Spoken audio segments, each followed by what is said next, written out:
Hello, hey everybody, it's Dan, DJ Pockets here, doing a radio show and a video at the same time. It's Buttermilk, another experience you won't soon forget. And it's also a video from Numerical Lion. So I don't have a tagline for that, but you know, gotta work on those things. And with me, through the magic of Zoom, I have Logan from the YouTube channel Decode Your Reality. How you doing, Logan? Awesome, man. Thanks for having me on, Dan. Yeah, this is great. Your work was very interesting to me. A friend of mine forwarded your video to me, one of your videos. I forgot which one it was. I think it was about Bill Gates. And I watched it. I didn't even watch the whole thing. I was like, oh my God, this stuff is so outside of what I know, and very interesting. So maybe before we go into that, maybe we should talk a little bit about your background. Where you from? Originally Connecticut, so I'm part of your neck of the woods. All right. Yep, right outside of Boston, about 30 minutes, right on the Connecticut-Rhode Island line. And I moved out to LA in '98, and I've been on the West Coast pretty much ever since. Okay. Yeah. And this channel, maybe we could talk about a little bit about your channel and how you, I don't know, how you came up with this. That's a great question. It kind of just fell in my lap. And now that I've really taken the undertaking of understanding who I am and why I'm here, you know, AKA our destiny. Everybody has their own journey, but really it's the understanding of who we are as why we're here is probably the greatest thing any one person can do. And that's really where my journey started. I really started off with, I've been a nutritionist pretty much my whole life. I've been a gym rat. I used to compete in bodybuilding, and then I shifted into the brain, and I kind of left the physicalness behind me and started studying, everything I could about who I was, from astrology. I really started with numerology, then I went into astrology, and then, then I got into the cards of Illumination and the tarot and psychology and, the personality types and the Enneagram and human design. All these platforms that I'm so inundated with is really where I got my degree in the mystical arts, if you will. And I started doing that, kind of really probably at low points in my life when I really just needed to understand what the heck I'm doing, because I was just going all around from job to job, didn't know what I wanted to do. I was successful at some, failing at others. And I really just wasn't happy. I'd have bursts of happiness, but it wasn't until I found, the mystical arts and understanding really exactly what makes me tick. I say that a lot. What makes you tick as an individual is really where the keys to your kingdom will be delivered to you. Because most people, I feel, I often say, instead of going to work, instead of committing suicide, people go to work. And that's because they're not really doing what they're designed to do during this incarnation. And so I feel that when you're given the keys to your kingdom, so now what I do is I give the keys to people's kingdom. I do readings. It's how I pretty much earn my living now, is through doing readings for people. I'm very good at it because it's my destiny. I realize that that's exactly what my purpose is. And it's kind of obviously extended out into how you found me through my YouTube channel, Decode Your Reality. And it's all about understanding this cosmic and matrix that we've created. So you have the cosmic law through the one source that everything comes from, and then you have the matrix A-frame which is the artificial intelligence that we've created as human beings, which is what we're using right now, interestingly enough. Right. So now when you say this is your business, is that you divine people's sort of, you use the cards, do you use gematria as well, or just? Yeah. Well, that's a good question. I use as many layers as I can that are steeped in the mystical arts. Gematria is the ancient Hebrew practice of coding words into numbers. But see, numerology is everything that all of the decoders out there are using, because we are decoding words into numbers. So we're doing just the opposite of gematria. Even though they're kind of in bed together, and they really, instead of trying to correct the whole aspect, that's pretty much what we're doing, is we're using a little bit of both, if you will. So I have come up with my own system when it comes to personal development, something I fancy called life coding, health coding, and love coding. And it's all based upon how you have coded your life using your everyday activities, from the habitual things of brushing your teeth, to going to bed at a certain time, to taking a shower a certain way, eating the same foods. I mean, I'm sure, Dan, you probably eat the same things every single day. You probably do the same things every day. Yep. You have your rituals going on, and you can measure those. You can understand those and observe those, and then see exactly what's destructive and what's constructive.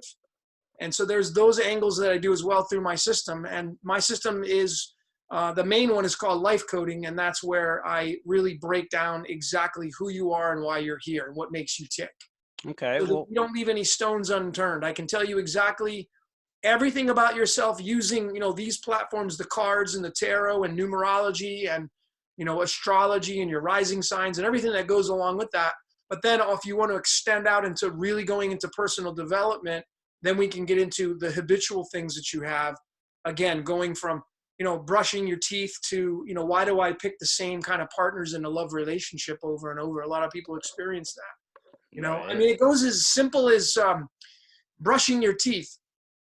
I'm right-handed, and I have a tooth on the bottom that is getting worn down, and it's getting erosion of the gums in one single tooth.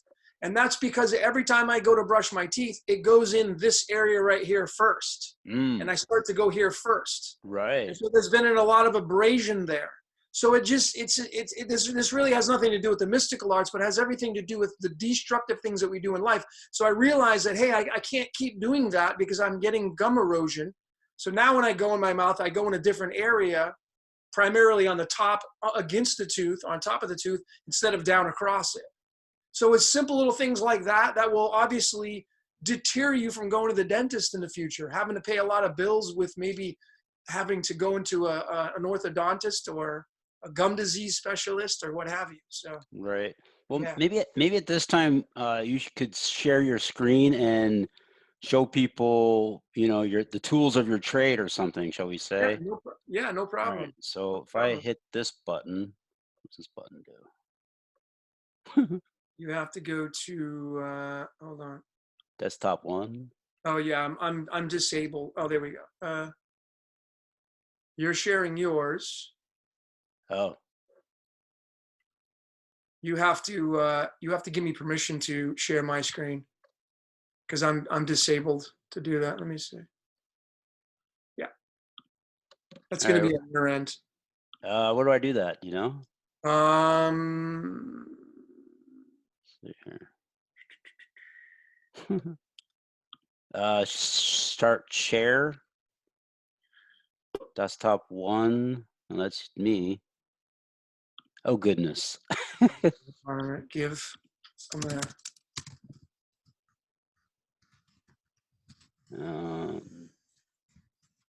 When in doubt, Google it. All right, that's my screen.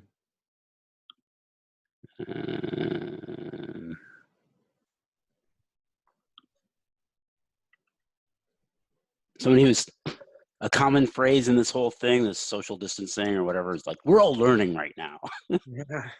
Well, that whole, it's interesting you brought that up, because the whole social distancing thing obviously is part of an agenda. But when you break down the numerology on that and you understand the spoken word is magic spells that we speak, you realize that it gives another layer to observe things from, and then it just tells you exactly what's going on with the agenda and how it's moving along. So social distancing, of course, there's a reason why they chose 6 feet. There's a reason why they chose those 2 words. So there's a lot of layers that we can observe from to understand exactly why they chose these particular words to use in our English language. Yeah. So,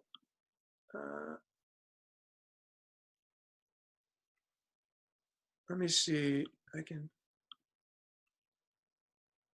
you see that now? I'm sorry, what? Can you see? I'm trying to. Aha, yes, here we go. Okay. So you can see this. Yeah, I can see it. Okay, cool. So this is the boilerplate chart for the cards of Illumination. There are 52 cards with the Joker, and that matches the 52 weeks of the year. There are 4 suits that match the 4 seasons. So these cards are directly embedded into nature and the numbering system. And of course, then you get into astrology, because then you get into the planets, and there's a vertical side, and then there's a longitudinal or horizontal line. What do the Jokers represent? Sorry. The Joker is only one day out of the entire year, and that's December 31st. So there's not many Jokers running around in this world compared to, the rest of the cards. Interesting. But that's the one. And of course, Donald Trump's son has one of those birthdays. It's kind of interesting. Yeah. He has December 31st. But nonetheless, the big point and standouts of these is they're extremely accurate. So anybody that's even interested in cards that have played poker, blackjack, go fish, old maid, these cards, you've been using them in your entire life, especially when you go to the casino. But, what can they tell us about who we are? Well, these are 2 batteries. You'll notice on this side, on the right side, it says Master Life Configuration. And then on the left side, it says Master Spirit. So the Master Spirit is the configuration of your mind, your mental mind, or your soul or spirit. And the Master Life configuration on the right would be your ego, your satanic side, if you will, because we all have the character Satan inside of us, right? Which is what we're trying to get out of. Nonetheless, these are 2 batteries. And if you look at these, they look like D or C cell batteries. And of course, the top would be, the positive side, and the bottom would be the negative. And these 2 can really be flipped on their sides or placed one on top of one another to get other readings. But you notice that on the Master Spirit side, all the cards are pretty much in order, starting from the heart suit, and then just goes like a serpent all the way around, all the way down, which of course then gets into the flash of creation and the Kabbalah and all that kind of stuff. So there's a lot of magic involved in this right here. There's always magic going on, but nonetheless, this is the Master Spirit, and the Master Life is really the ego. This is kind of how you show up in life. So, Dan, your card is the 2 of Hearts. I think I had said, right? No, what did I say your card was? I think it's 2 of Hearts. You're the 2 of Hearts. That's right. You're the 2 of Hearts. So your card is right here. Do you see my cursor too? Yep. Oh, yeah. Okay, cool. So this would be your card right here. 2 of Hearts. It's the 2 of Hearts, and it sits in the Venus line and the Neptune line. So vertically and horizontally, it's Venus and Neptune. So those 2 energies right there would be the 2 of Hearts. And then if you go over to the Master Spirit side, you would have a mirror of that at the Ace of Clubs. So it would be the Ace of Clubs and the 2 of Hearts. Those are your 2 primary cards. Your mind works through the Ace of Hearts, and then your ego works through the 2 of Hearts.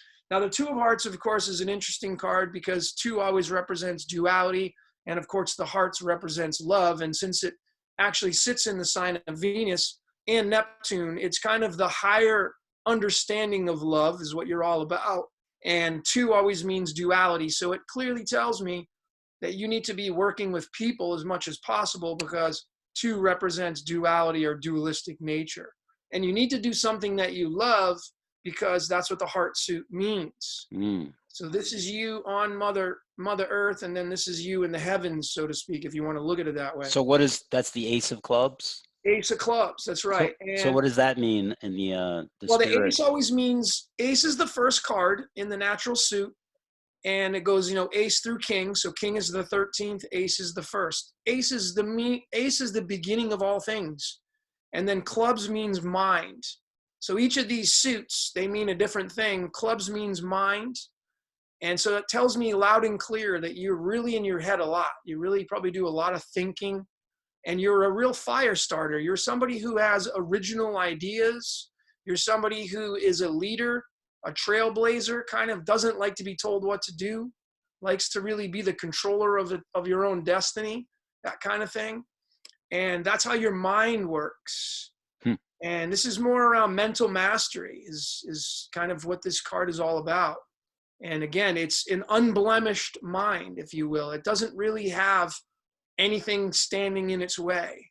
And since it's, of course, in the line of Neptune, Neptune is the crown. So it's the 7th planet. And then Venus is the 2nd planet. So it would be you also have the 2 and the 7 to observe from the numerology standpoint. 27 is really important, Dan, because it's completely related to the word current, as in the currency of our matrix reality, the sine wave that's inside of us, that's outside of us. The 27 in the cards of Illumination. If I go to this, let me try to see if I can. Right. Let me go to another. So it's interesting because in gematria, my name Daniel equals 27. Well, I'll show you that if you want to go to that. I can tell you all about that.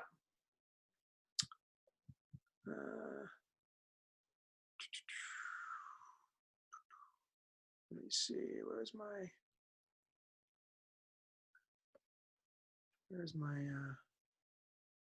my Chrome? Do you still have control of the screen, or did we share it jointly? So. I think I do. I think I do, but I'm trying to find. Let me see if I can do Safari. I'll just do it through Safari. Okay. Okay. So you can see my screen still. It's coming. Okay. It's not here yet, though. Okay. Maybe. Hold on. Sharing is paused. Yeah, it says you have started screen sharing, but why is it? Oh, resume sharing. Okay. Why is it not? Huh. Well, I don't want to waste too much time on this because then we're going to lose some audience participation. Right. No, technology, you can never, account for it. And I've had a number of bugs on my show over the years, and let me just come to accept it. Yeah. Well, let me just tell you, your name in numerology has several different meanings. You said, what number did you come up with? Well, 27, Daniel equals 27. Yep, you're going with the full reduction. So that's a strong number for you because you sit in the 27th position for your card. So that's pretty important. You also have the 19 attached to you and the number 45. So, see, it can get confusing when you start to observe all these numbers through the numerology ciphers. That's why when I see a lot of decoders out there, they're just really, it's so easy to open up all these different ciphers and connect the dots and say, oh yeah, I found one there, and this is the same as this number, and this means that. And see, what we're doing is we're really watering down the matrix, and we're really not in my opinion, we're not respecting it enough. That's, you got it when you want to get into the advanced levels of decoding. If you're into that, well, then that's a different story. But when you're talking about decoding yourself, you have to really understand that the numbers themselves will give you a story. And then if you're mixing all these numbers together, well, then you're really convoluting everything and you're watering it down. So to me, Daniel means 19, and, like the book of Daniel in theology, the prophet Daniel, if you will,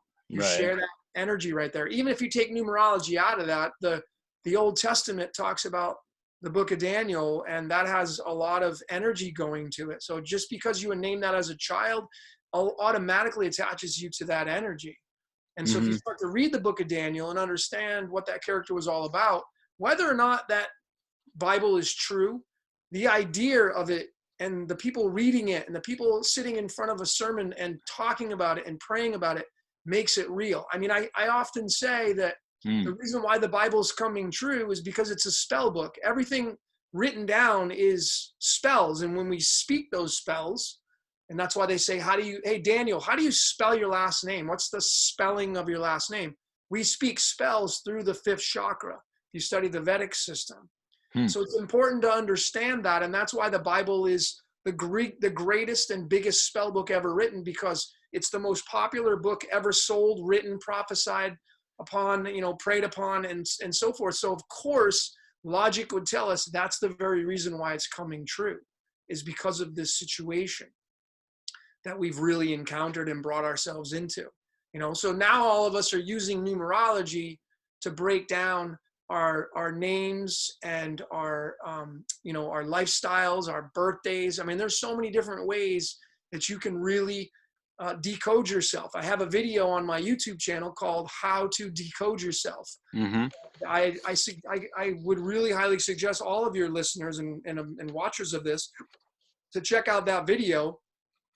It's called How to Decode Yourself. How to Decode Yourself. It's right on my channel, and It has 10 different modalities that I use to break down who you are and why you're here.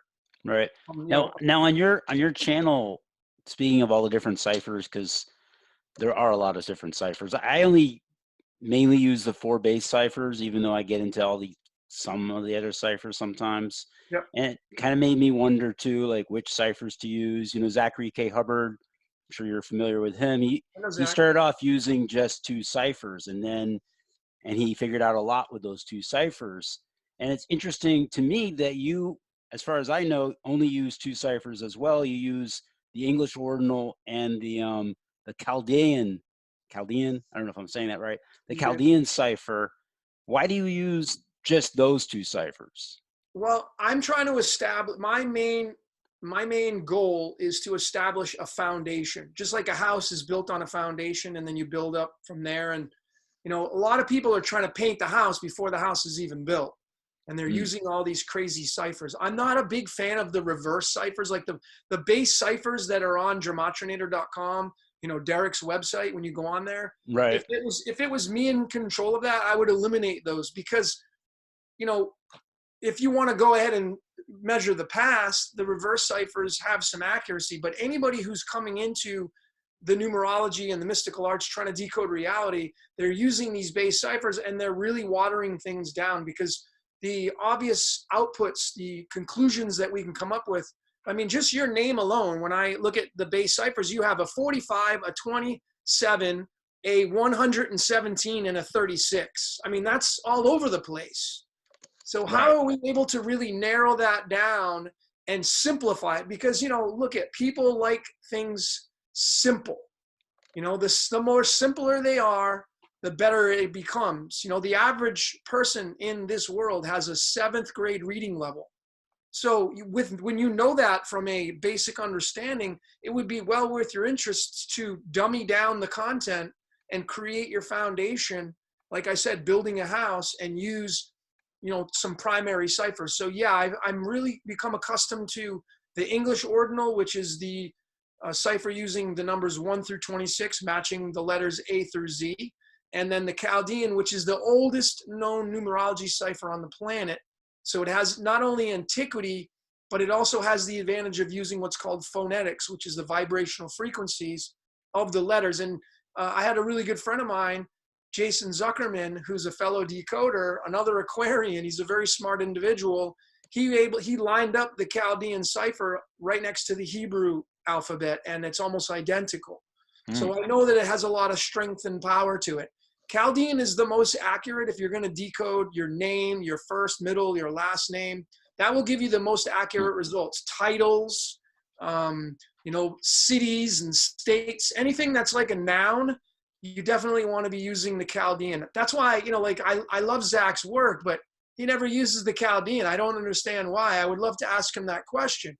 Why are you not using the Chaldean? Because it's the most accurate, in my opinion. And not only that, Dan, that these cards right here are directly related and linked to the Chaldean cipher more than any other cipher. The English, it's a little bit different. The Francis Bacon, a little bit different. The Pythagorean, which uses the numbers 1 through 9, it's a little bit different, because see, these are based on nature, the 4 seasons and the 52 weeks, you know, Mm-hmm. which are solid numbers because, you know, there are numbers in nature that are unbreakable, you know, kind of like the colors of the rainbow. There's 7 colors, 7 basic colors. Well, you can't just add an 8th color and then start to really try to decode things from there. You got to use the 7 colors, which I successfully did. If you've seen my video on the Vesica Pisces, I decoded that, which of course is your eye, you know, the 2 fish. Oh yeah, I watched a little bit of that. I have to be honest with you, even though I don't really like that slogan. I have to be honest. It's so weird. Because before I was lying. No, I haven't really watched a whole lot of your videos after the first one because I was like, oh God, I don't want to know a whole lot so I can be able to have a good interview with him. You know, otherwise, if I know too much, be like, well, what's the point of interviewing you? Yeah. You know what I mean? Yeah. So, No. but I did watch that one, and that was very interesting about the whole eyes and the whole, you know, the circles. When the circle come together, that's the Vesica Pisces. For those that don't know what that is, it's the intersection of 2 spears, I guess, or circles. Perfect is called the Vesica Pisces, one of the most sacred shapes in sacred geometry, and they look like eyes, like the whole Jesus fish thing. That's what right. that is for people who don't know that. But yeah, go on. That's right. Yeah. So we have 2 of those. We have 2 fish, which are our 2 eyes. So if you take 2 circles and you kind of bring them together, you're going to intersect, and then that's where you get your eye, which is where the born again Christian symbol comes from. So we have 2 of those, and of course we're light beings. You know, human can be spelled Hueman, as in the hue, the light hue, the light spectrum. Right. So I successfully decoded that, and I realized that the rainbow is in both eyes. It's 1 through 7 and 1 through 7. And then you have oxygen, which is the 8th element, which sits right in the middle, which we breathe in through the nostrils and through the mouth, which is kind of the separation point. And oxygen, remember, is one of those circles, because oxygen starts off with the letter O. So then we get into the Vesica Pisces again, you know? Right. So, yeah. So getting back to the numerology, if you're going to be decoding reality, my suggestion is to use just those 2 basic ones, the Chaldean and the English ordinal. Build your foundation, find your connections from there, and then you can build off of it and then start going advanced. You know, because, you know, look, I mean, if you take the characters Jesus and Lucifer, 2 big characters that are, you know, seemingly what seems to be 2 opposing forces, in the English ordinal, they both equal the number 74. So how are you to really dictate where do you go from there, you know? But in the Chaldean, Jesus is 18 and Lucifer is 28. So it's the 1 and the 2 sharing the 8. So it makes a lot more sense. And then when you look at the Domino's pizza logo, it's a 1 and 2 domino. So it clearly tells me that they're trying to really bring in the Jesus and Lucifer energies, you know, which are embedded into nature. Right. When you look at the yin yang, if you like the yin yang symbol and that whole symbolic aspect. Right. You also mentioned, I think, in the video that I saw of yours, that the Chaldean ties to the periodic table of elements. That's right. And That's right. how did you discover that? That's very interesting. It is, yeah. I don't remember. I don't remember exactly how I came across choosing to take the numbers and then tie them to the alchemical elements of the periodic table, and then adding all of those up and then getting an outcome, and then of course, you know, doing the numerology on the outcomes, and then I bring the cards in. So now I'm attaching the cards. I'm attaching the tarot cards. I have the medicine cards, which are the Native American animals as well, and those are all embedded in there. But it was you know, probably just through decoding from other people's posts, and then just seeing. I remember seeing the element gold, because, you know, in alchemy, the classic term is turning lead into gold, which I'm sure you're familiar of. Right. And, you know, that would be, lead is the element 82, and then you have gold, which is the element 79. So you have 79 and 82. But then there are other elements that are related to the lead, like the 42nd element. That is all about lead as well. So now you have other different elements that you can bring into all this stuff. So I think it was around the time when I started to study gold and silver, and I realized, especially the word Tetragrammaton, because That word right there is around the ancient Israelite god, the Yod-Heh-Vah-Heh. I'm not sure if you're familiar with that, but it's the God of the Old Testament and primarily probably the New Testament as well. And that YHVH, which is made so famous by the Hebrew and Aramaic languages, is the Tetragrammaton, which the Greeks coined, which means the 4-letter name of God, the Yod-Heh-Vah-Heh. And that in Chaldean equals the number 47. Mm. And when I found that, I think it was around that time when I was really studying the elements, I realized the 47th element is silver. And silver's gray. And, you know, when you observe the yin yang, the black and the white, you have obviously the left-hand path and the right-hand path. But what's in the very, very middle? Well, black and white, when you mix them together, becomes gray. And I feel, you know, like, why did they knock down the Twin Towers in New York? Well, symbolically, I feel that they removed both of them to merge them together, which now they have one standing in the middle. And that's their silver lining. That's their silver entity that they're trying to give rituals to and energy to, which of course is just a phallus, you know, which is like the Washington Monument, stuff like that. So it was a symbolic movement, of course, but I feel it's wrapped around the element silver. So going back to what I was saying, Tetragrammaton ends up becoming the number 47, and that is a direct match of the words Washington, D.C. It's a direct match of the word White House. It's a direct match of the word Georgetown, as in Georgetown University, which is the main university right down the street from the White House.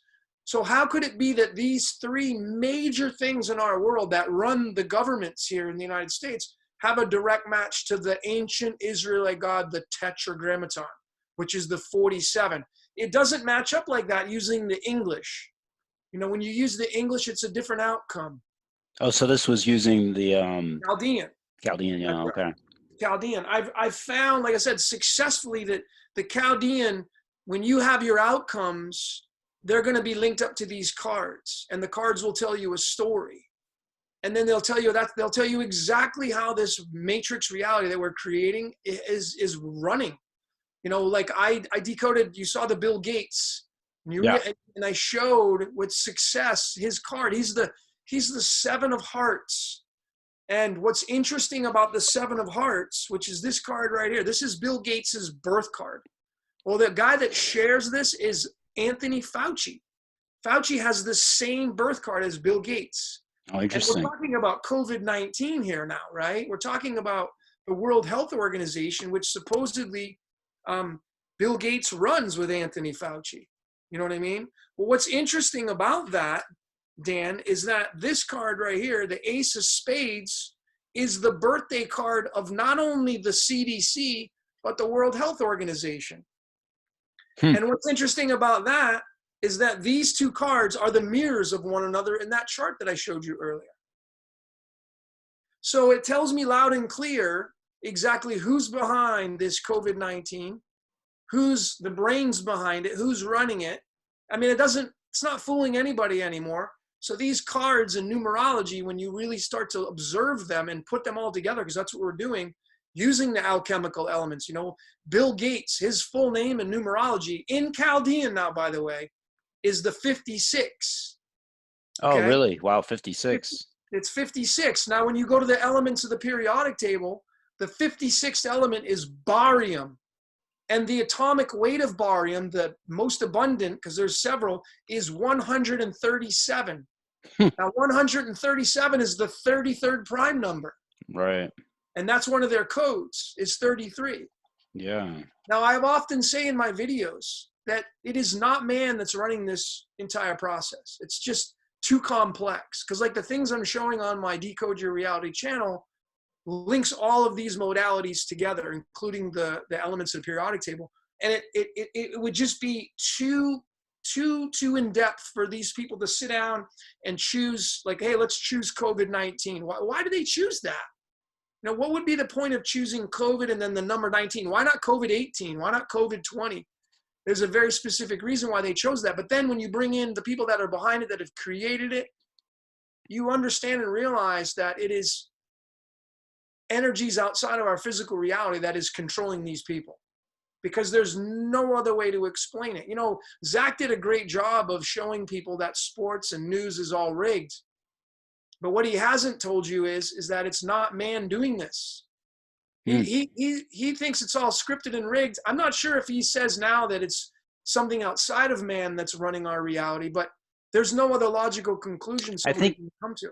I think I may be wrong, but the prevailing wisdom is that it's possibly AI, artificial intelligence, that's doing this, because I think everybody acknowledges that it's too perfect.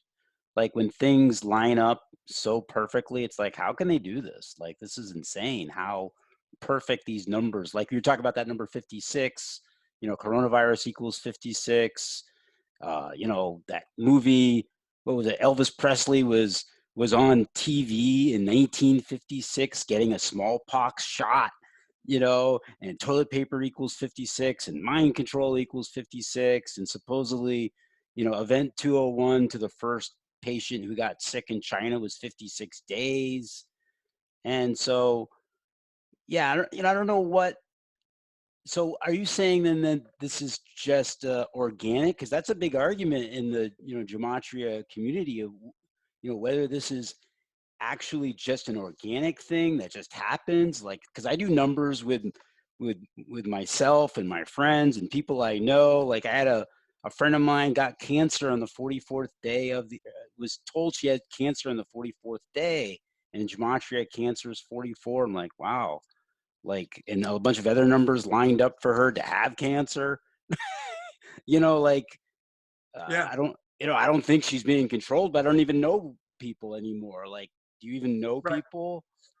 Yeah, So, what is those are really good points, and those are great questions that obviously would incur many different opinions and a lot of prophecy behind that, a lot of philosophy now, if we're going to get into things, because we have to bring in math. That's why I just don't use numerology. You see, Zach uses just numerology. That's it. He uses pi, I think, a little bit too.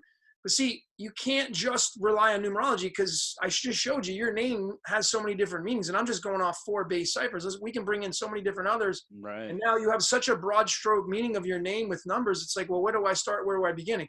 The only way to narrow it down, to define and create a foundation and then build a real true story of how it works, you got to start using these. You got to start using the elements. You got to use the tarot. You have to use the animal tarot. It would be well worth your time invested, because this decoding is starting to take off now, and a lot of people are doing it. But again, they're just using numerology, and it gets a little exciting because you're finding connections like, oh my God. And, you know, I've been wrong so many times. I have 2 Decode Your Reality channels, and the other one I don't even use anymore, but it's my older stuff. I was using the septenary system back then, because I started off not only with Zach, but I also start off with Marty Leeds, who uses the septenary system extremely and exclusively, you know, Right. and not just uses the numbers 1 through 7, which has some merit to it if you're going to go ahead and decode using that. But you can't just use it completely across the board. Like when you're like the Francis Bacon, for example, the Francis Bacon cipher, well, that one uses capital letters. So when do the rules apply to use that one? You know, Yeah. you know what I'm saying? Like, okay, maybe it would be well worth your while to really decode your name using Francis Bacon with all capital letters, because that's on your social security Right. card. That's what It's all I was capital thinking letters. too. Yeah. Like Yeah, that so should be now you used have all the another, time then.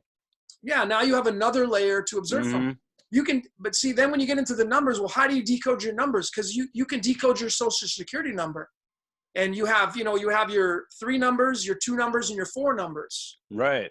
How are you supposed to figure out what your social security number means? That's where the elements of the periodic table come in, and then you get into alchemy. I call it numerology or alchemology, because you're taking alchemy and the science and you're blending it with numerology, and you can successfully decode your name.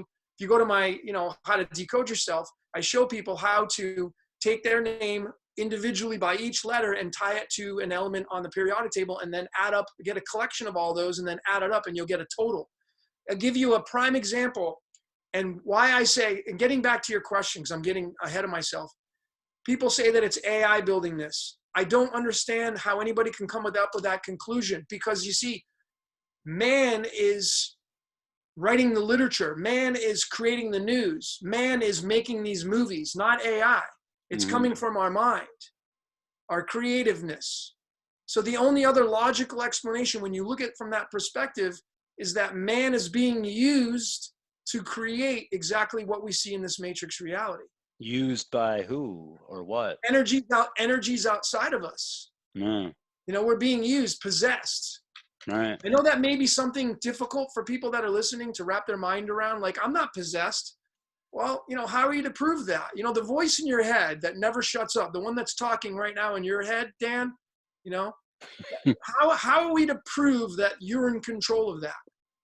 You can say, oh, well, I'm going to tell it what to say. But how do you know that that's not the energy outside of you that's telling you what to say? So it's really a very fine line, and it's going to go both ways. It's just like no one has died successfully and come back to prove exactly what's on the other side when you die. It's right. just a theory. It's just an opinion. You know what I mean?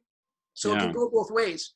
But if you go by logic, well, then man writes the news articles, man creates the movies, man plays the sports, you know? How are they coming out with these outcomes and the scores being manipulated? Do you realize the conspiracy that would have to take place with so many different individuals to have these scores come out the way they do? It's just so complicated. So when I started studying Zach's work, I started to really go in deep meditation, do a lot of work. And I just, my own personal conclusion, it's not man doing it. They have a play in it, of course, but I always say man is being used. There's no other explanation for it. And then you'd say, well, who's using us? I don't know. You could say they're demons. You could say they're angels. You could even say it's the actual God of this system of things, if you want to go that far. Way too many different theories and opinions that you could, you know, put it out there. But the bottom line is that we are only selectively putting down what we want as our creativeness, you know, like movies. I mean, I've successfully decoded. You want the, here's like, for me, this is like kind of ironclad proof. Okay. In the movie, The Matrix, the main character was Neo, if you remember. Right. Mr. Anderson. Okay. Well, that character was played by Keanu Reeves. Keanu Charles Reeves. That's his actual birth name. When you use my methodology that I've discovered, when you take each individual letter, like Keanu is K-E-A, you know, and you go all the way down to Reeves at the end, and you go each individual letter, you're going to get an individual number. When you use Chaldean, and then you take each letter and you line it up with each element, and then you add up all those elements, it's going to come to a total of 143. 143 is tied to the 60th element on the periodic table called neodymium. How is that possible? How is that possible? You know what I mean? How is that absolutely possible? I mean, I'm just giving you one example. If you go, if you go watch my decoding of John Wick, the movie John Wick, I show that in there, crystal clear. You know, how does a guy who has a birth name of Keanu Charles Reeves, when you use the method I've discovered, and it breaks down to 143, which is the 60th element, and it's called neodymium, and his name was Neo in the movie The Matrix. Do you think the Wachowski brothers actually sat down with this methodology and then found Keanu Reeves and had to go through all these actors, go through all these casting calls? Right. And so it's not, that's why I say it's not physically possible that man's running the show. They're being used. Well, on the other side of it, I think people would argue that, and this is what I've heard in this community, and I've said it on my program as well, on my YouTube channel, is that these people are born and bred to be like this idea that so-and-so is going to come out on a certain day and do this, or be born and make a movie about this, has been going on for hundreds of years. It's been being planned out for decades. And that's why they're born with this numerology, like their life lesson number or whatever they're born with, that's their destiny, right? And that's what they're going to do. And with, with today's technology of birthing babies, you can have a baby come out whenever you want. The baby is, okay, the baby's due on the 7th, but You know, you've seen doctors, you know, do it before that. A C-section. That's, you know, the words escape me, but you know what I'm saying? Yep. So like, so that's the argument, is that these people are born and bred to be that, and you could tell because of the numbers, because of this sort of the synchronicity of numbers, which some might call a coincidence, and others believe that it's planned out. Now you're saying there's no way that this could be planned out by man because it's just way too perfect. It's That's what ironclad that's too perfect. I mean, I'm iron. seeing with definitive, you know, authority here, you know, and again, this is just my opinion, but I Sure. have supporting evidence on countless videos and posts and graphics that I've created that it would be completely against the grain of truth and what's real to say that, you know, man is running this show, because it's just there's just too many complications that would throw wrenches in things, you know. Right. And So I think I see that in a way where, because when you say that man is doing it, or the Freemasons or the Jesuits or whoever is on top of this pecking order, the Illuminati or whoever, then it makes people, and I've seen it in people's comments and on, you know, these live chats where people get downright angry at the, you know, the powers that be, like he's a piece of whatever and I hate that guy, and it's like you're kind of feeding into this matrix of like really hating the people who are supposedly in charge and supposedly executing the plan. And I always think that, you know, these people are trapped, you know, in their destiny, you know, and I don't know, you know, what the struggles are. Do they try to get out and then they come back in or whatever? But if what, you know, if what's going on, if Bill Gates is behind this, it's maybe he has no control over it. Maybe he's being forced into this and we should feel sorry for him. And then other people think that he's a willing participant, that these people are sick and that they're twisted and I hate these people. And so it just gives all this sort of dark energy, you know, of hatred and fear and anxiety, which is what the system seems to like. You know, what's your thought on that? no, it's a great point. Well, it goes to my analogy of you bring 100 people into a room and you fill a table with food, and there are only two items on the food. On the right side, there's pizza, and on the left side, there's steamed broccoli. Which one do you think is going to get eaten first? You know, I mean, Depends on that what kind tells of you, room, but sure. yeah, yeah. Pizza. You know, I mean, the broccoli is alive, and the pizza's dead. But we are programmed to navigate towards the dead stuff first. That's Mm, why the news is so popular, because it's all about negativity. And we are, you know, we are programmed to gravitate towards the things that are destructive. I've proved it on my channel. The videos that I come out with that are kind of like the mainstream stuff that is, you know, like my biggest and most popular videos, Aleister Crowley Decoded, Kobe Bryant's death decoded. You know, I mean, mm, these have, you know, many more views than the, you know, Christianity Decoded, Dalai Lama Decoded. Those are very small compared to the negative things. People that we feed off of this negativity. So that should tell you a lot about how we're programmed. You could talk about the sin and what we inherited when we got here, which obviously has so many different meanings to it, you know, but we are geared towards that negative lifestyle. And that's just the way it is with people. I mean, that's what we're bred, really, what it seems to be anyway. So I have no doubt in my mind that we are definitely being controlled by a small group of people. Like if you're a fan of David Icke, I think he has a lot of truths that he comes out with. He's been saying it for a long period of time. You don't have to believe with everything he says, right. but some of the stuff he says makes a lot of sense. And then I've supported Sure. it with now the cards. I mean, I know there's reptilians that live amongst us. I know that They Live in 1988, John Carpenter's movie was more of a, as some people say, it was a documentary versus being Hmm. a movie itself. You know what I mean? Right. And it Yeah. makes sense now, seeing that we're in this current age of humanity and we're at a breaking point to where our lives are going to be completely changed between, you know, this year and next year based upon the numbers, 2020 and 2021, and then you got 2022, and you know, you got to look at these numbering outputs and stuff like that. But there's no question that you know, Gates has chosen his side. I think where people fall down and they make the big mistakes is they start to give negativity to these people they despise so much. And that, just like you had mentioned, it just keeps that negative energy around. It keeps it fed.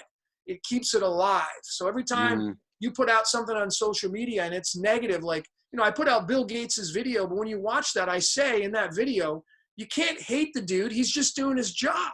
You know what I mean? He's just doing his job. That's it. Right. So if you stand in the middle of neutrality, and that's why I love the silver, the gray, because when you take a step towards the black or the white, you instantly start to judge the other area. But when you stand right in the middle and you realize that they're just doing their job, just like you're doing your job. And people say, well, Logan, what's your job? My job is to expose the destructive things in our matrix reality. That's what my job is, because I know my cards. I know who I am and why I'm here. I studied enough of myself, my astrology signs, my life path and numerology, my name, my cards, my alchemical elements. I know exactly what my mission is. Whether or not it's predestined, whether or not whether or not I'm a future time traveler and I came here to kind of expose these things. Because the work I'm doing, it's ground. I mean, without being biased, it's groundbreaking. There ain't anybody else doing the kind of work I'm doing. I'm not saying that to put myself on a pedestal. I'm just saying that's where I know where I stand. Like, I'm here to create a movement, and I'm here to create something for you to think about and others to think about. I don't force it down anybody's throat. I'm very rigid and stern in my beliefs, but aren't everybody else? You are too. Everybody listening they're all rigid and stern. And the biggest, and one of the biggest philosophical pieces I've ever been able to encounter in my life was everybody living today is right. There is not one person walking around this planet that is wrong, because we all think in our minds that we're right. And that's what's causing our division, right? That's what's causing our division. We occasionally will clump together and come together and we'll group together. I mean, I'm in a lot of groups on Facebook, especially. I'm part of the Mad Hatter's Asylum, which is only, I think, about 130 of us. That should tell you how small of a group that I'm in, that these are the guys I can share all my work with. Yeah. And they pretty much get it. Right. They may not agree with everything. Not everybody agrees with everything I say, and that's okay. I've been wrong more times than I've been right. And I'm totally okay with admitting that. Totally okay with admitting. I think there is a little bit of arrogance or whatever, or that comes with being right. Like Zach in particular, he's a great guy. I've learned a lot from him, but I think he's a little too high on himself, a little too arrogant. But it'd be cool if you actually called his show and talked about this. I don't know if you have. I actually, I reached out to his mom and I said, hey, I want to do a podcast with him. And she reached out and he quickly messaged me on Facebook. I set up a podcast date and it just didn't happen. So I'm patiently waiting to maybe hear from him again. I know he's got a lot of messages, I'm sure. Yep. I'm a patient guy. If we don't ever do a podcast, that's all good. I put it out there. People on Facebook where, I put it out May 15th. I think was when I was going to actually do it. We were supposed to do it last week, but it didn't happen. And I reached out to him and he hasn't responded, but I know he's a busy guy. You know what I'm saying? Yeah. I understand what comes with his work. He gets a lot of persecution.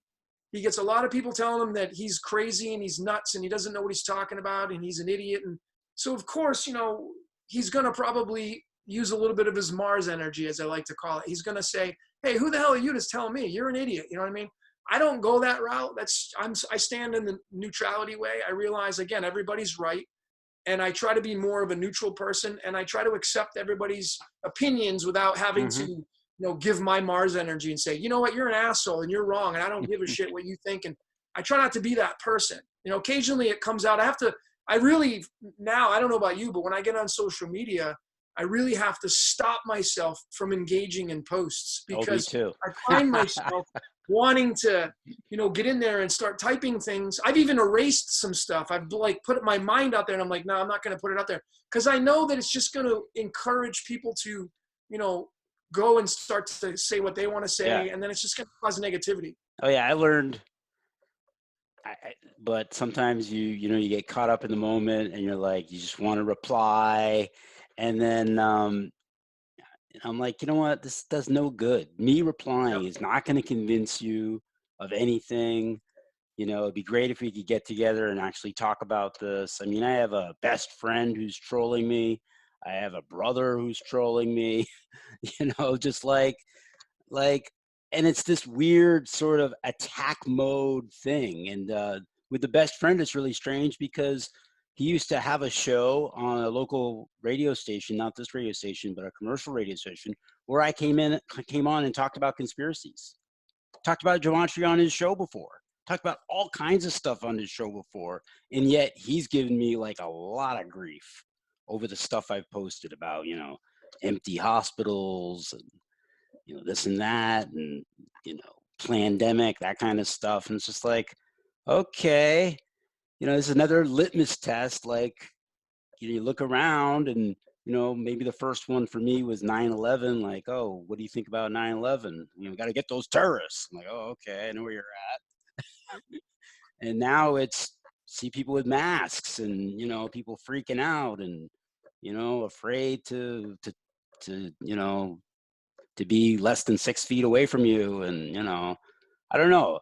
It's a foreign world for me because it's just like, I look at information and from the government or from government sources, and I go from the press, and how can you believe this? How can you believe this? It's just, and I think people believe it because they're scared and they don't know what to believe in this world, and it's everywhere. It's like the advertising is so good. You know, I heard it compared, you know, the organization CLIA. No. They Yeah. do sweatshop. They protest against sweatshop Oh, labor. okay. Yeah, yeah. I've seen the protesting. Yep. And so CLIA has a very small budget, and Nike has an $800 million marketing budget. That's just their Wow. marketing budget. And this was a Wow. long time ago. Yep. So it's probably more than that.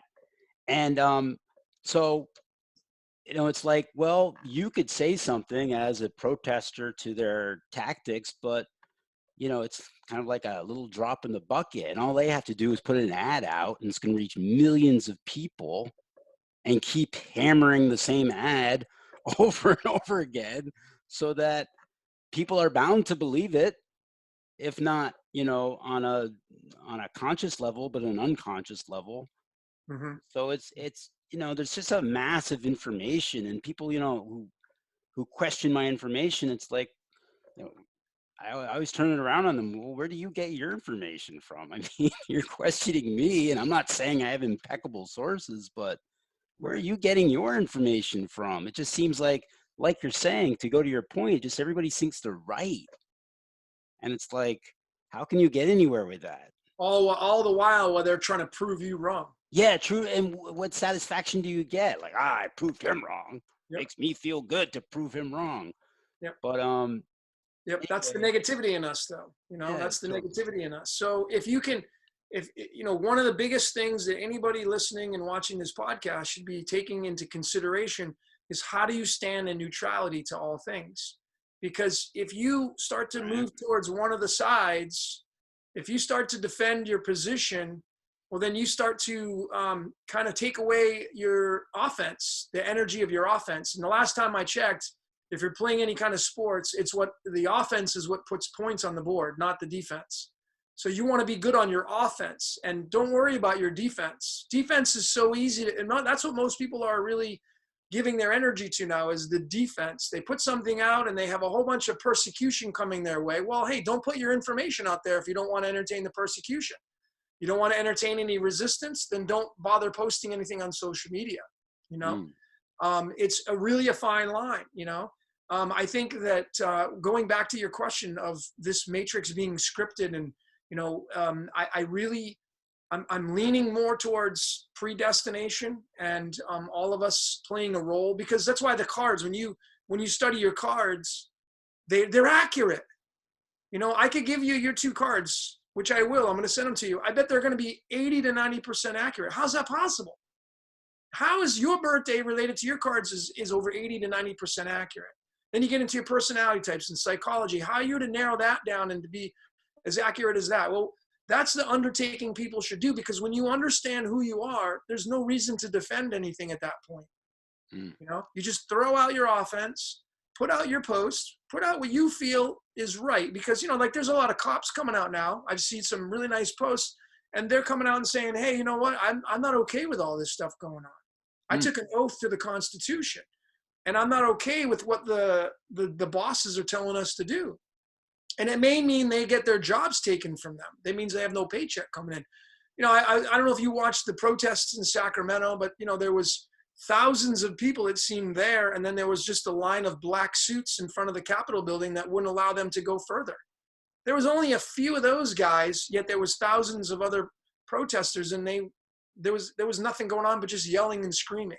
A lot of resistance going on, which is, of course, the part of the agenda. So that's why I say the game of life is fixed, because when you understand and you bring in, again, the greatest spell book written, the Bible, when you start to realize that the prophecies are coming true, how's that possible? And then people say, well, it's because it's divinely inspired. Okay. But maybe I believe we're living in a game, like a real video game. You know, a lot of people say this is an illusion. And a lot of people believe that this is a computer simulation. Seemed real, you know. Right. If you understand how coding works, which is why I've coined my system it's called life coding. If you understand how your personal life, Dan, is coded, like I said, you have habits, you eat the same way, shower, brush your teeth, you act a certain way. You have many different personality type pieces, but you act a certain way, you react a certain way. When you realize that all that was it's already fixed, it's in the software, the matrix, it's a software that's written, and the Bible is in that software. So when you have all these people reading it, and speaking it, you're going to slowly bring it into this reality to where now we're at the pinnacle, the apex of this drastic change that's going to be coming our way, the reset, as I call it, the revolution, you know. And it's because our part in it is to usher it in. You know, I mean, you could easily look at it as, well, the pyramid, you know, when you look at a pyramid, and the very apex of that pyramid is the 1%, the people that run everything, right? The small percentage of people. Right. Well, when they're throwing down their orders and people are carrying out the orders, who's to say that they're not getting where are they getting the orders from? Who's giving them their orders? And it can go so many different ways with opinions. But then when you decode reality using the cards and numerology and gematria and the tarot, and then you have a foundation, it's clear to see that it's fixed. It is completely rigged. I mean, you know, Zach talks about the game, the sports and news being rigged. The whole game of life is rigged. Everything's rigged. I mean, how else are you supposed to describe the accuracy? I mean, this is Elon Musk. It's one of his cards. Matter of fact, I'm coming out with a video on the decoding of Lucifer. Okay. That's Lucifer's 4 cards right there. His 4 main cards. All the 8s. And it fits right into the alchemical aspects, the elements of the periodic table. I'm going to show that as well. Bridging the gap. I'm really bridging the gap because you can't rely on news anymore. Oh no. There's so many Trojan horses embedded in it. Could you do can you share your screen and do like a sample decode of something, me or whatever, or I don't know. Yeah, I can do that. All right, let's try that. I think you have control still. I don't think I ever gave it back. Here we go. Okay, you can see my screen now. Yes. Okay. All right. So this is the actual lineage of the cards of Illumination. Starts off with the Joker, and then it goes, the heart suit is first, so it goes 1 through 13. So that would be the first month of the year, the first week of the year, the hearts? Well, then you go back to this chart. This is the actual boilerplate chart right here. So the 1st of January, which is not the real New Year. We have it all backwards. We celebrate death. Right, true. It's not the real New Year. The real New Year is in Aries the Ram, if you study astrology, which is in the March-April timeframe. The first day of spring, March 21st. right around that time frame. So it's in the diamond suit, you know, and then it moves. So these are all different, these cards, but the lineage is where it's at. So you're the two of hearts. I think I said two of hearts, right? So you're right there. That's your card right there. Your card number 2. And then you have the ace of clubs, which is card number 14. So you have these 2 cards. Then you can do a numerology on the 2 and the 14. Then you can bring it into alchemy. You can go to the, that's not my periodic table. That's not it either. Here's the Royal Society of Chemistry, rsc.org/periodic-table.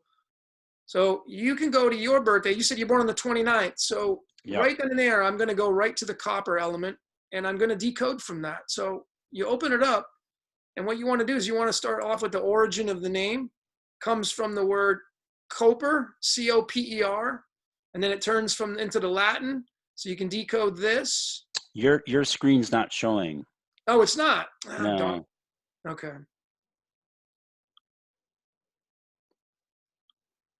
I mean, it is. It's got the cards is what I see right now. Okay. Let me. It's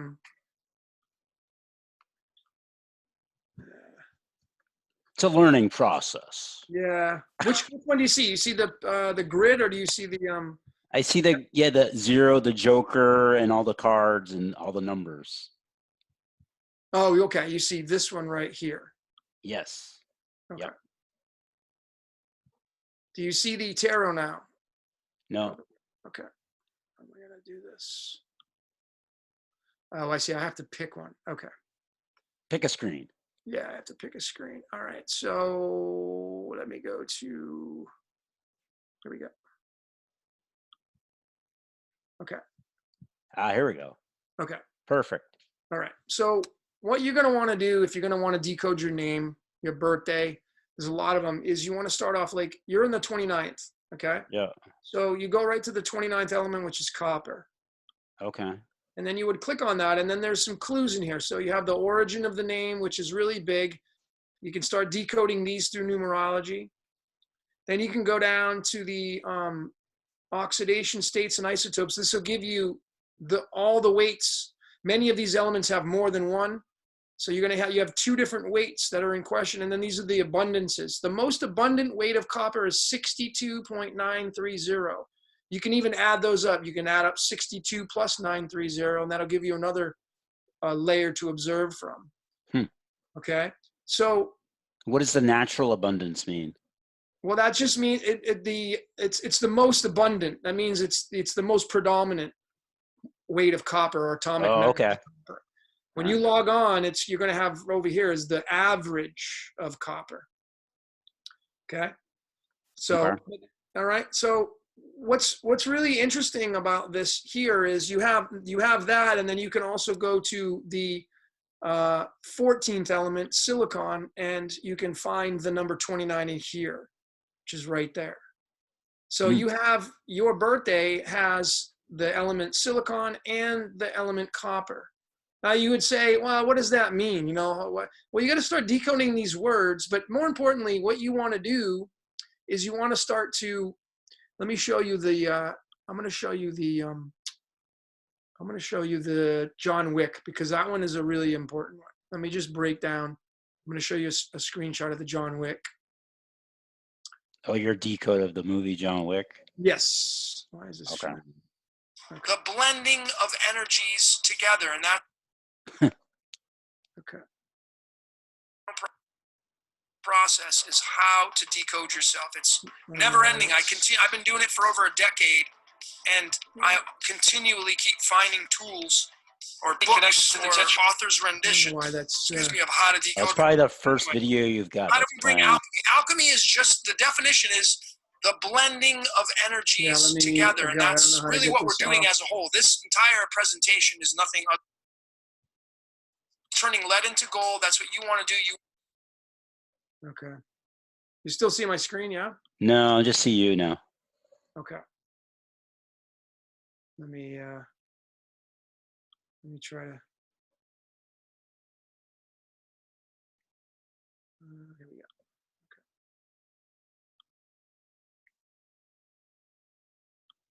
Okay, you should see my screen now. Yep, I do. Yep. Yeah. So, sorry about that, everybody. Right. Okay. There we go. Okay. Connected. So, let me zoom in on this. This is how you would break down your name through alchemy and numerology. So you're going to get your numerology output using Chaldean, and then you have all the individual letters. Then you take each alchemical element and tie it to the number. So Keanu is a 25156. So it would be helium, boron, hydrogen, boron, and carbon. 25156. And you would just keep going all the way through until you get all of the elements. And then what you do is you want to add it up. All these weights at the bottom of these alchemical elements, you want to add them all up. And you'll notice that his adds up to 143.152, which is the 60th element neodymium, which is neo. So when you look at that, there's other things as well. He's a 67, that's a 96 or a 33. 96 is the yin yang. 33 is, of course, a massive number in the occult and all that kind of stuff. But the big standout is this one right here. This is how you would break down your name. So I'll be more than happy to do it for you, Dan, when we finish up this podcast, just to give you what your alchemical element is, your number.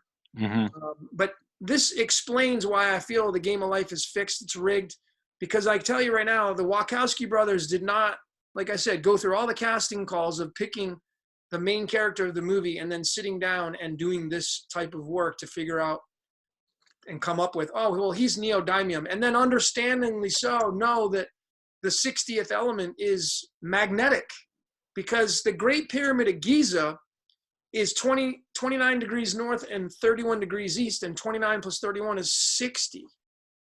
So the Great Pyramid of Giza is neodymium. It's magnetic. This is used to make magnets.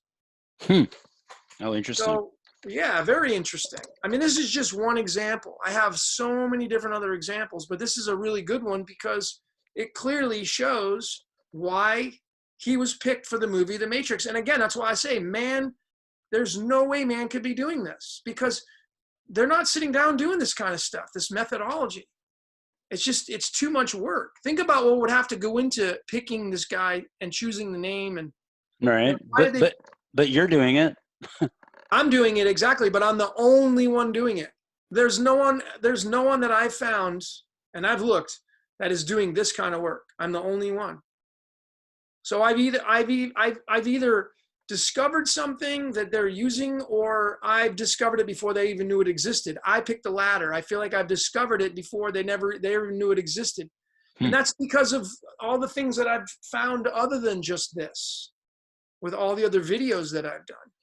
So when I first saw your video, I didn't know about the individual. Well, now you know. Hang on a second. Okay, go ahead. I was trying to say, when I first saw your work, I thought that it was, you just take the number, that number 67, and you look on the periodic table at the 67th element. You can do that. But for more precise, is that what it is? Each letter would be a more precise reading. It's an alternate viewpoint, another vantage point to look at it, because you're getting a lot of people, they come to me. You can imagine the amount of emails I get now, people asking me, hey, can you send me the charts? Can you do my birthday? I give them their numbers and they don't understand it. They're like, well, I don't know what that means. Right. It's not my job to make you understand. It's my job to give you the keys to your kingdom. That's why I came out with how to decode yourself. 10 different layers. That was just one of them. There's 9 others you need to observe from as well. And when you observe all of them, then the ones that don't make sense now, they'll eventually make sense. Right. Well, you also use the tarot deck and some other Native American deck as well. Can you explain how you do that and where that comes from? I guess I can kind of guess the tarot, but let me show you that one. This is the tarot deck right here. I'll share my screen. Gotta wait for it. Hold on, let me share my screen, and there we go. Boom. All right. I see the cards. Do you see the tarot? Do you see the tarot now? Oh, yep. I see the tarot. Okay, cool. So this is one of the spreads. There are many spreads. This is the one I came up with. This one only has 77 cards. Now, a lot of people think there are 78 because they use what's called the Fool card, which is card 0. They use it twice. But I feel that this is the natural spread that is most accurate. It's really kind of tied to the cards of illumination. So, of course, these are like wands means clubs. This is the cup suit. That means hearts. You go over to the swords. That means spades. And then you go over to the diamonds. That means pentacles. Just to give you an example, this is Donald Trump's card. Okay? Mm-hmm. His name in numerology equals the number 66, by the way. Mm. Okay? So when you have this card right here, his full name or just his last name? His full name in Chaldean equals 66. Okay. Which is a direct match to the vice president, Michael Richard Pence. His name also equals 66. It doesn't work that way in the English ordinal. You won't get matches like that. Okay? So what's important about this is the 3 of Pentacles, the 66 card matching his name. Then you go to the cards of illumination right here. And he's the 3 of Diamonds. That's the 3 of Pentacles. Oh, that's not showing on my screen. Oh, it's not showing. Okay, yeah, because it's probably, okay. All right. So would that be the 66th element as well, or? Yep. That's dysprosium. Dysprosium is the 66th element. And when you start to find links to that element using all the weights of that. So, you know, when you go, I'm going to show you this. That's important. Many of the weights or numbers will link, many big ones will link to this element right here, dysprosium, the 66th element. Now, when you go down to the oxidation states and isotopes, see how many it has? That's quite a few. Yeah. So all these numbers, when you get a numerology output of 155, it's linked to the 66. When you get the 159, it's linked to the 66. You know, here's the golden ratio, 1.61. It's right there. Right. The golden ratio is embedded in the 66 number. So this one is a very important, I mean, even the current Pope, his name in numerology equals the number 66. Only in Chaldean, though. It will not be in, it won't be in the English ordinal. So what is dysprosium anyway? What? Well, it's not a matter of what the element's all about. It's a matter of the numbers that it expresses. And then, of course, then you have to find the time. That's when you do this kind of stuff right here, you're going to get these high outputs. Like 143, you know, it's neodymium. You're going to get these high outputs. Let me do your name. I'm going to show you. Give me your full birth name. I'm going to do, Daniel, what's your middle name? Carl. K or C? C. Last name? Long, L-O-N-G. Okay, so I go by this. You're a 46. Okay. Now, when you decode your name, everybody listening, you have several ways. You can do your first name, which is a 19. Let me get rid of these other ones so we can narrow it down. I'm only going to use these two. So you have the 45 and the 19. Obviously, way different. I mean, the opposite ends of the spectrum. The 1 and the 9, you couldn't get any more opposite than that, right? Right. So that's why it can get confusing.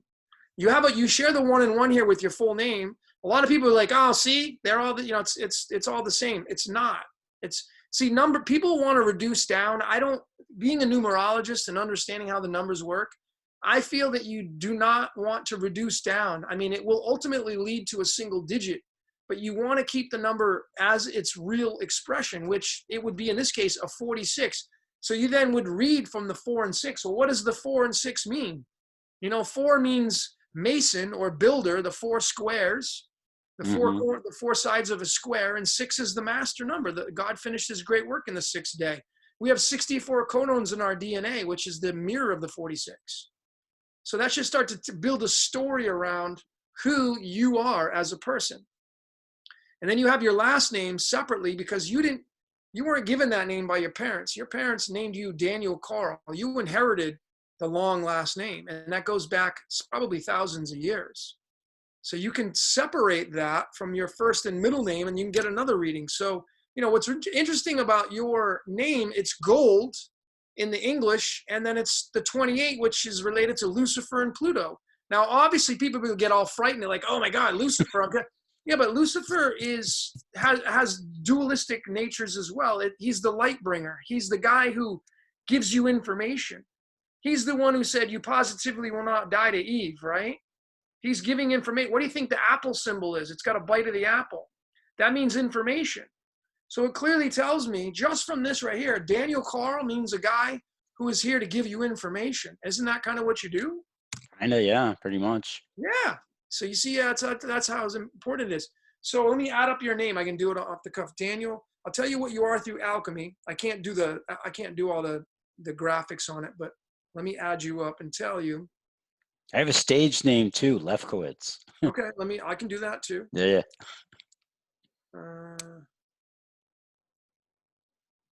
So your first and middle name is 59.105. That's your first and middle. And your full name is... That's quick. Oh, you just added up each. Yeah, I know them by heart. So yeah. Right. How does the Chaldean cipher go anyway? I never really understood it. It goes by phonetics. So this is kind of a real bad example of it. But let me...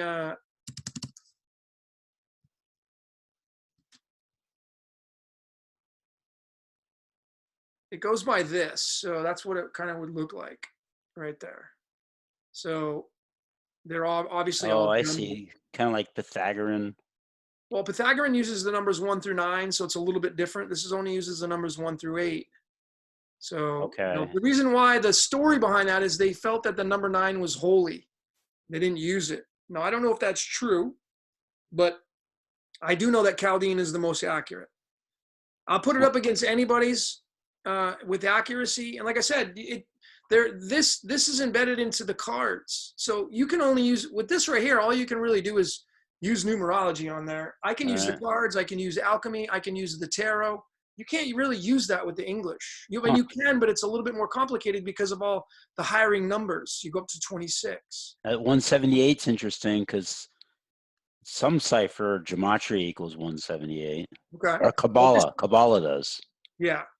Right. So your two outputs, your first and middle is 59.105. This is presodymium, and then this is the 98th element, which is Californium, I think it is. But if you add them up, see, then people say, well, what does that mean? What is 98? Well, you gotta start decoding yourself. 247. So I would say this 98 plus 149 is 247. So 247 is related to the yin yang, brother, because it's related to the 96 element right here, curium.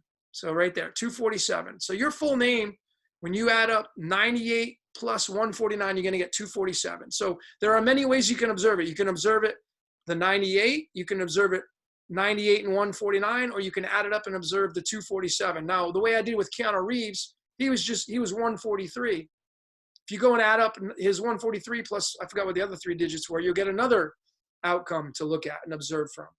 You see, so when you have all these layers, you can then bring them all together, and then you can start to find patterns. Because if you just use, if I just use that doesn't really give me much. And then, let's not forget, I mean, look how many numbers you have attached to you when you have all these ciphers. And that's what people are using. Yeah. They're using all these. And how do you make heads or tails of this? No. Do you realize how many words match up to the same words? I mean, it's pretty crazy. That's why I like to go with just the Chaldean and the English. And then, you can get into, I'm getting into the more mathematical, the primes and the squares and triangular numbers. I'm getting more into those. But, to give you more of an example, I mean, who decided upon that name? Washington, D.C. So it has the 47, right, which is Tetragrammaton. 137 is the 33rd prime number. See? So you have multiple outputs. And you have, they called it the White House.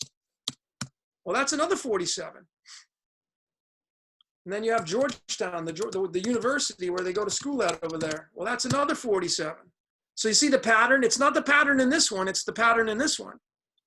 Three big landmarks in the mainstay of our nation's capital end up becoming the number 47. I mean, even the word 47 is 47. So I know that this has much more accuracy than any other cipher. That's just my opinion, but I have supporting evidence to say otherwise, based upon the cards and, you know, all that kind of stuff. Right. And, you know, I'm fascinated with this. My card is the 47th card, the 8 of spades. That's my birth card. You know, so that's why I have a liking to it. And I didn't know that until I started studying the 47 and finding all these anomalies. You know, so even this Horus and Set. Oh no, that's 35. What's that? Go ahead. Oh, I was going to say, I did kind of look up my my name in the 46, and it's Palladium on the. Well, here's another one. Check this out. Here's your 46. Jesus Lucifer. Yeah, yin yang, dude. I just told you your name in alchemy ends up becoming 247, right? I showed you 247 is the 96th element, right? 240 is right here. 96 is the yin yang, right? Right. True. What do you think Jesus and Lucifer is? Yeah. It's black and white. Wow. So you see, that's why you have to decode from different layers, and you can't just rely on numerology. You must go into the periodic table and start to use this, because this is where it will give you all the keys to your kingdom. I mean, this is one of Lucifer's elements right there, nickel. Lucifer equals 28. His name through alchemy is 58. It's a direct match to this element right here. And look at what it means. It means devil's copper. So right there, it tells me loud and clear that this is a tried and true element for Lucifer. Because if I just go here, it's going to be 74 and 28. So it's obviously a far different cry. But when you understand the 74, then you go to the periodic table, and you're going to go right here. The 33rd element, whoops. The 33rd element is arsenic. Well, look at what its atomic weight is. What age was Jesus crucified at? Right. 33, right? Jesus, 74, yeah. Yep. So there's the crucifixion right there. Wow. Yeah. So was he poisoned with arsenic? Well, I mean, arsenic's a poison, but so that it's not really the point of was he poisoned. The point is he was killed, and arsenic kills. That's the story right there. Right. It doesn't have to completely match up with what was written in the book, because we know a lot of those are allegories. You know, right. I'm not even sure if there's anything true in that book. You know, but as you say, people believe it, so it kind of makes it so. That's right. It's a self-fulfilling prophecy, really. Self-fulfilling prophecy, dude. Study psychology and you'll really understand things. That is really a profound thing to study, is self-fulfilling prophecy, because that is exactly how it works. People join in on an idea and they create it and they make it real. And then when you add more people, it just gives it more power. And it's like it's like a group of people that just come together. You know? So, I mean, if you start to link, so then you go to this, and then you can go to this one, and you can realize, who's Jesus's father? Maybe. Could be that one, right? I mean, the word ascension is a 33. I mean, isn't that what happens when we die? Or we go to our state of illumination, we go to ascension? 33. I mean, the number 99 is the heart of the Tetragrammaton, which is, the Yod-He Vahe. But that's how you got to observe these numbers. That's why. But I'm saying is when people start to bring all these other ciphers in, you water it down, and you're kind of doing yourself a disservice, because you're not creating your foundation. You must create your foundation first, and then build your base, and then you'll understand how all this works. And you got to include this. You must include this chart here, along with, of course, the cards and all that kind of stuff. So getting back to my thing, with the tarot deck, how do you put that into the mix? So my name is 127 and 46, related to Palladium. 247. Well, it's the 46. So your card through numerology is the 7 of spades. So if I go to this website, this is my friend Sharon's website. So your name through numerology is this 46, and the 46 card in the deck is the 7 of spades. And this is your title, bro, the mystic. If you read this right here, I can guarantee you it's going to be really accurate for you. And this is not even your birth card, but it's your numerology name card. You know? And I bet this is going to be really accurate for you. So that's how you decode yourself. Physical ailments. Yeah. Huh. Interesting. Yep. And then you have, you have the 19th card because your name's Daniel, and the 19th card is the 7 of, 5 of 19, 20, 6 of clubs. So Daniel's the 6 of clubs. So this is another card of yours. That's Daniel. Daniel equals 19. The 6 of clubs is the 19th card. So you can't do that with the English ordinal because the English ordinal. Wow. I just read that first line, and yeah, that's me to a T. That's you to a T. Okay. So that first line that I read. Mm-hmm. So these have great accuracy, and people are interested. I mean, once you get into, what was your middle name again? Carl, that's right. See, you already surpassed, there is no 79th card in the cards of Illumination. You've already surpassed it. So we can't read from there anymore. There's no 79th card. So I can't use that. I have to use the Chaldean only. So when I go with that, you're 46. So I have 46, I have card number 28, and I have card number 19. So I have 3 different perspectives that I can look from. 28th card is the 2 of diamonds. So here's another one of your cards. This is your first and middle name. So you just read through these and you start to decode who you are. And when you start to really understand who you are, Dan, it's going to give you a much broader perspective of what your destiny is. It's not set in stone. It's just the keys to your kingdom. It's just an instruction manual. Right.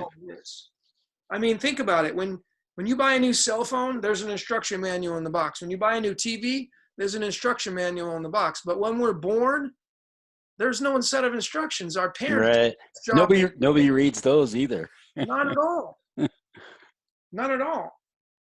So this is our instruction manual. Numerology is our instruction manual. Astrology is our instruction manual.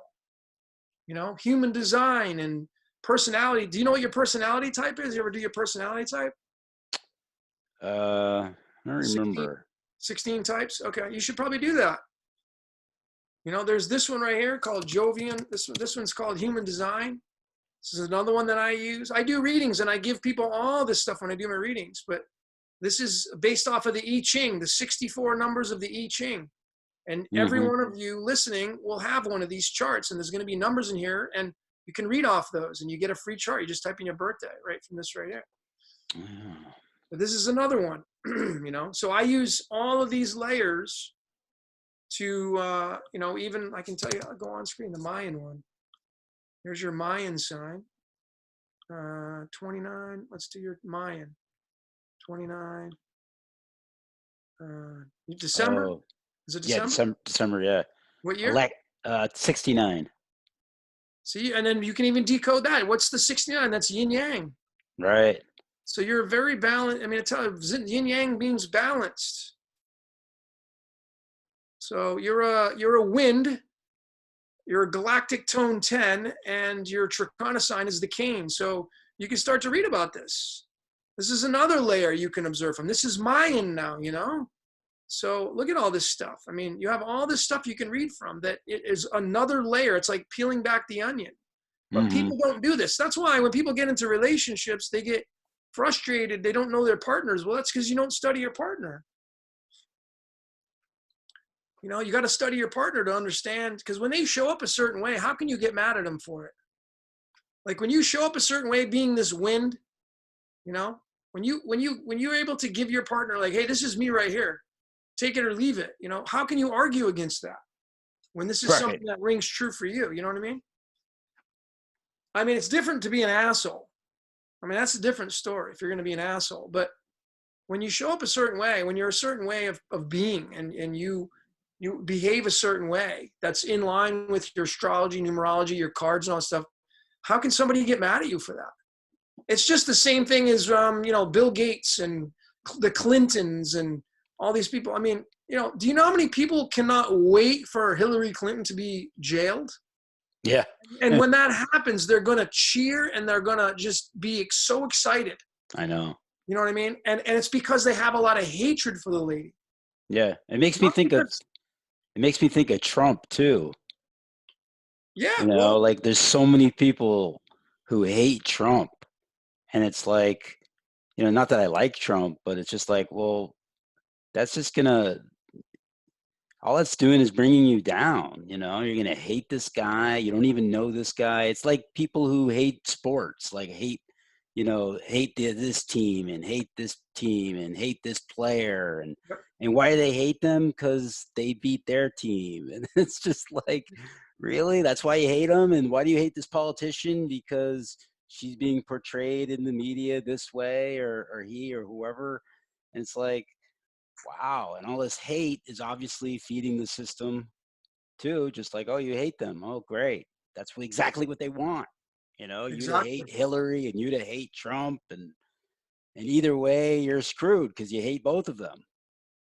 What people don't realize is they all work for the same boss. So, yes. And you don't have to believe that. That's my opinion, but I got enough support to show you that the guy who's in charge of the government right now is not who you think he is. He's not. I mean, what happened to him arresting Hillary and putting people into justice? Didn't happen. That didn't happen. And that's because they work for the same boss. Right. He's just taking orders, man. And if he steps out of line, I mean, you've seen his card, right? His Illuminati card. Have you seen his card? Wait, his tarot? Which card? No, let me show you. I'm gonna my battery's getting low, so I'm either gonna get my cord but I want to show you this before we end this transmission, because this one is really important. Let me share this with you. Yeah, I think we are getting close to the end here, so that'll be good. Okay, cool. Let me show your viewers this last piece. This will be, so I did this revolution video. It was like 3 minutes and 40 seconds, but it was, at the end, Trump says, and he said it many times, enough is enough. So this is a part of the Illuminati card game. Oh. Hold on, press pause. Okay, so this is part of the Illuminati card game right here. Steve Jackson Games, came out in 1985. This one was probably the 1990s version. But I mean, does that not look like his face? Right, yeah. Okay. So on this card, it says enough is enough.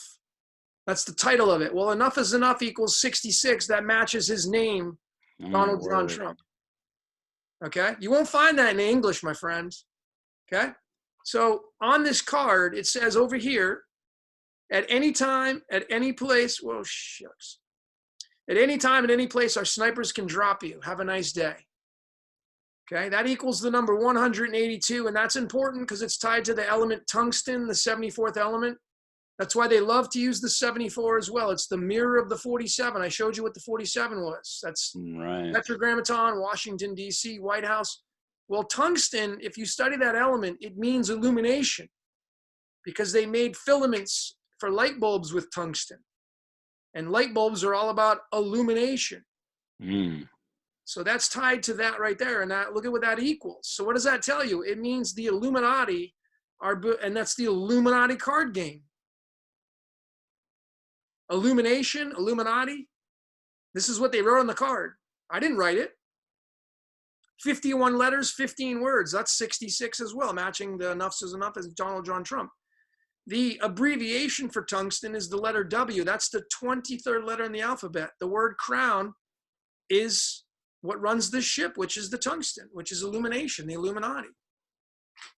That's why they love the letter W, which is the mirror of the M, which is the 13th letter.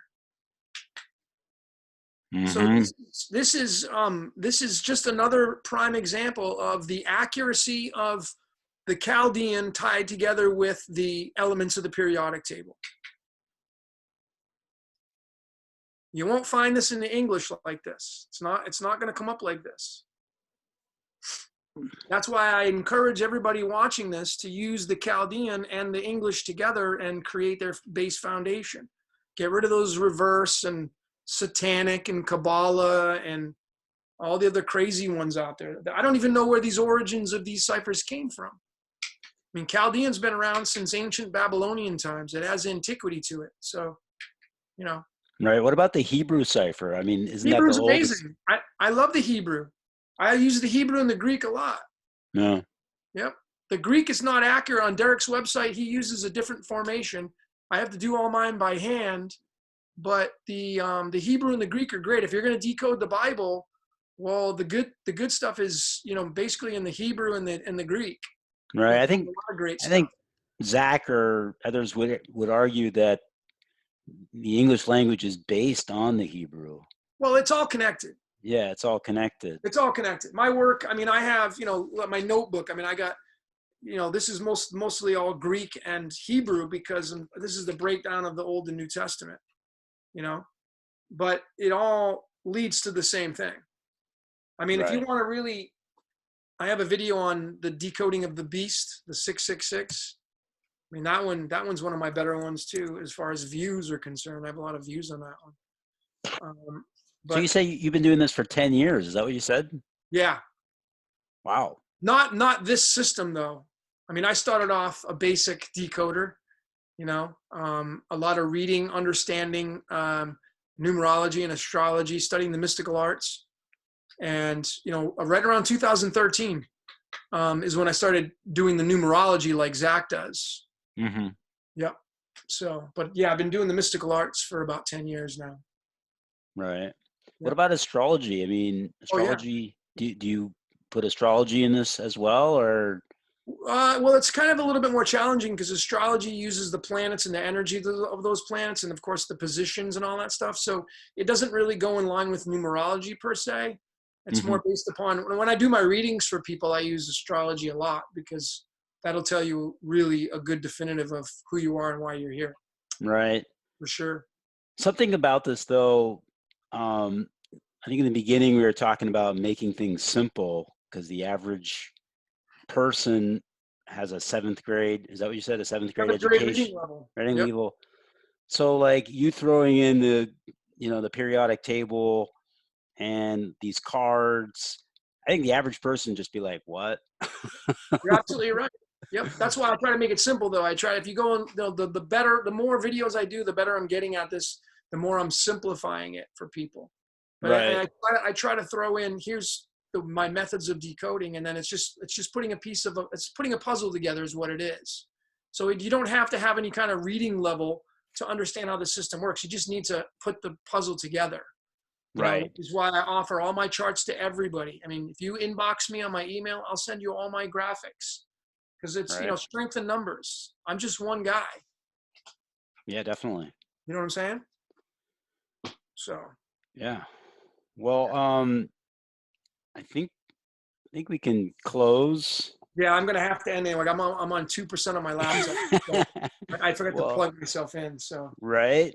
Yeah, man. Well, it was a pleasure talking to you. You've, I mean, my mind was blown before, but now it's even more blown as far as, a different way of looking at things. And I don't know if it said that in my chart, but I'm definitely very open to things. And that's one of probably my faults, is that I'm too open. I'll be like, oh, that sounds good. I'll jump on that train. Yep. Oh, that sounds good. I'll jump on that train. And then, I'll enjoy the ride, but I might not like the destination, and I'll jump off at some point. But a very interesting ride for sure. And putting in a lot of things like science, like I think part of my fascination with gematria is the whole numbers. I've always been kind of a numbers type of guy, very interested in numbers, always able to memorize numbers. And then it also opened up these other things where, like, wow, this world is so interesting. And when you go to school and you learn what they're going to give you, it makes you not want to learn because they just give you all this stuff that just has no meaning in your life. And, all these They other give you things. they give you the bare essentials. They give you the bare essentials, and then your advanced training is what you're doing now. So Yeah, the bare essentials. but thanks for having me on. I'm going to lose you. Yeah, that's true. But thanks so much for having me on. It's been fun. Let's do it again. All right, cool. Thank you. Enjoy, and I'll check out more of your videos. Decode your reality. Decode your reality, man. Yeah. All right, thanks, Logan. Have a good night. Thanks, Dan. Appreciate it, man. Much love to you. All right, take care.